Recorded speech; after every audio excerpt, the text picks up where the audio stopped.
উত্তর ত্রিপুরা জেলার ধর্মনগর মহকুমার কদমতলা গ্রাম পঞ্চায়েতের ৬ নম্বর ওয়ার্ডের সঞ্চিতা নাথ এবার রাজ্যের হয়ে দিল্লিতে জাতীয় বক্তৃতা প্রতিযোগিতায় অংশ নিচ্ছে। সে হতদরিদ্র দিনমজুর শঙ্করকান্তি নাথ ও মা আদরিণী নাথের অক্লান্ত পরিশ্রমের ফসল হিসেবে রাজ্যের নাম উজ্জ্বল করেছে।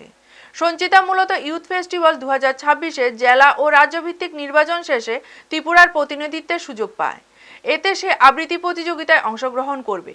প্রতিযোগিতা আগামী ৯ জানুয়ারি থেকে ১২ জানুয়ারি পর্যন্ত দিল্লির ভারত মণ্ডপে অনুষ্ঠিত হবে, যেখানে উপস্থিত থাকবেন দেশের প্রধানমন্ত্রী নরেন্দ্র মোদী। এই প্রতিযোগিতার নাম Viksit Bharat young leader dialogue. Sanchita নাথের এই সাফল্যে কদমতলা কূর্তি মণ্ডল যুব মোর্চা তাকে সংবর্ধনা জানিয়েছে এবং তার আগামী দিনের জন্য শুভেচ্ছা ও সাফল্য কামনা করছে। যুব মোর্চার মণ্ডল সভাপতি অমিতাভ নাথ বলেন, হতদরিদ্র পরিবারের মেয়ের এই সাফল্যে গোটা কদমতলা ও ত্রিপুরা গর্বিত। ৫ জানুয়ারি থেকে সঞ্চিতা ও অন্যান্য প্রতিযোগীরা আগরতলা থেকে দিল্লির উদ্দেশ্যে রওনা দেবে। এর আগে ত্রিপুরার মুখ্যমন্ত্রী ডক্টর মানিক সাহা ও ইউথ অ্যান্ড অ্যাফেয়ার্স দপ্তরের মন্ত্রী টিঙ্কু রায় সহ সকল প্রতিযোগীদের সঙ্গে দেখা করবেন। সঞ্চিতা ছোটবেলা থেকে গান, নাচ ও বক্তৃতায় দক্ষ। তার এই সাফল্যে শুধু কদমতলা নয়, গোটা ত্রিপুরায় খুশির আবহাওয়া সৃষ্টি হয়েছে।